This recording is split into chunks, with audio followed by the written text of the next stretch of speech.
Hey guys, Jeff Wolf, president and founder of Iconic Auctions. What do I have in my hand today? Oh, just a beautifully signed Fender Stratocaster guitar from none other than the greatest rock and roll band of all time, self-proclaimed, but a lot of people would say that, the Rolling Stones. Now this is a great guitar. I have some personal insight that I can put into this that's kind of cool because this guitar was signed around the time that they did the Bridges to Babylon tour. I myself started in autographs as a runner and actually encountered the Stones during their recording of the album Bridges to Babylon. And I can tell you that it was no easy feat to get these guys to all four sign a guitar. Especially if you're on the street or you're not somebody of privilege. Even back then, it would take sometimes weeks, if not months of time to get everybody to sign. And the signatures were nowhere near the quality of what you see here. Now, the cool thing about this guitar is this guitar was not signed on the streets. This guitar, in fact, was signed for somebody who was close to the band's inner circle. You could see the guitar is signed by all four members of the band at that time.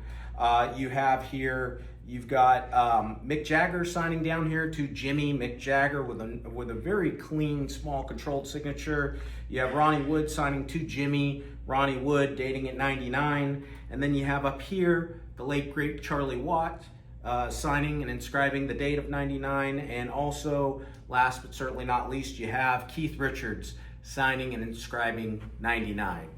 Now, cool thing about this is you get a little provenance with it.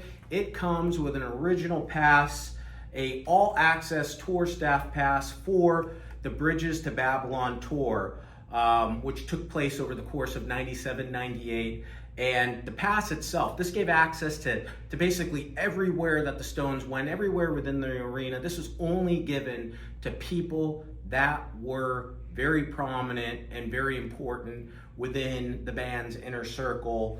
On the back here, for privacy reasons, we have covered out with tape the last name of the person, although it will be your option if you win and own this to reveal the name of the person. But just to show you, matching the inscription on the guitar, this was for Jim. This was Jim's pass.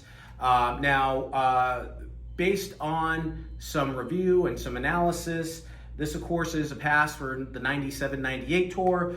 The boys dated this 99. Basically, what happened was the end of the Bridges to Babylon tour, the band took a holiday. It was the end of the 98 year. The band went away for the holidays and then came back immediately in January of 99 and started another tour, scaled back, basically a continuation of Bridges to Babylon, but scaled down. They didn't do big stadiums. They just did smaller venues.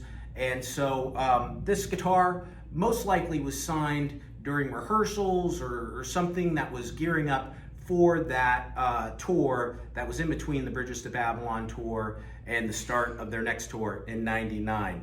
So a little story behind that. Excellent examples of the Stones signatures. You could tell this was signed in a controlled environment. And, again, this had to be done for somebody in their inner circle because the Stones employed hundreds of people for a tour, and they are not the type of band that would just sit down and sign, go down the line and sign for everybody that was in the staff. They would only probably do this for charities and people that were really close to them, an important cog in the whole process of the tour. Now, in addition to the tour pass, this also comes with a bivvy of letters of authenticity. You got a letter of authenticity from Beckett Authentication Services. You get a letter of authenticity from James Spence Authentication, and you also get a letter of authenticity from Music Memorabilia Authorities in the UK, Trax. This is a great piece, and I can tell you firsthand, not easy to acquire. This is probably one of the nicest, if not the nicest example of a Stones signed guitar with this modern lineup that I've personally handled or seen. Most of the time, some of the signatures are sloppy. The guys didn't really like signing guitars. They understood they had significant value. And usually if they broke down and signed them, they just put a quick squiggle on there. But clearly this was done for somebody they cared about. They nicely signed it and inscribed it, and this is a great example to have if you're looking for a Stones guitar. The guitar is up for grabs. You can own it. It's in our current auction that's closing this Saturday. Make sure to check it out and get in your bids now at iconicauctions.com.